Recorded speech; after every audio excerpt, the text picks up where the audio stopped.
Good morning children. Welcome to biology class. Children, today we are going to start chapter 9, the excretory system. You all are familiar with the word excretion, children. Now excretion means the removal of waste products from the body. Now it is known as excretion.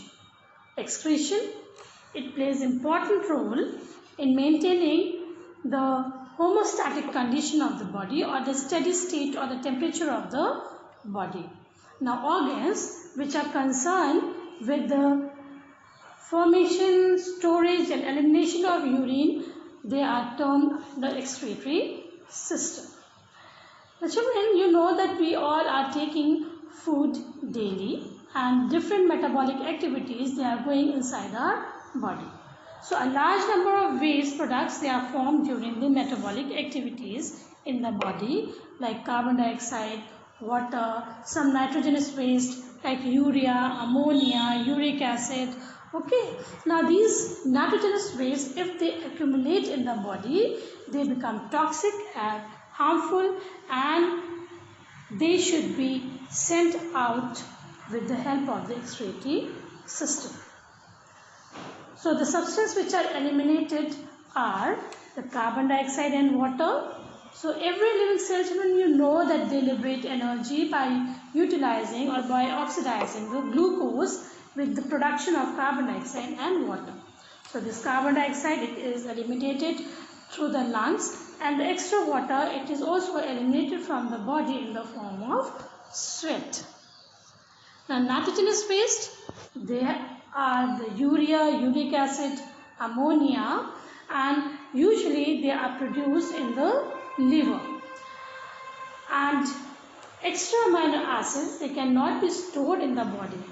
So they are broken down in the liver to produce the usable or storable glucose, and the urea, it has to be excreted. So urea, why? Because it is highly poisonous, and if it is accumulated in the blood, it causes death. So urea, it is excreted out from the body through the kidneys. Now excess salt. So these excess salt, like common salt or even some excess water soluble vitamins, they also need to be eliminated, and some salts, they are given out to the kidneys. Now you know that we drink water and different beverages in large quantities. So excess quantity of water should be removed from the body. Now the excess quantity of water also serves as a useful purpose of dissolving the harmful materials to carry them out. Now some other waste products are also the bile pigments. Now these bile pigments, they are the result of a breakdown of dead RBCs from the hemoglobin. Now the liver cells, they extract it from the circulation and secreted them into the bile juice, which is poured into the duodenum through the common bile duct.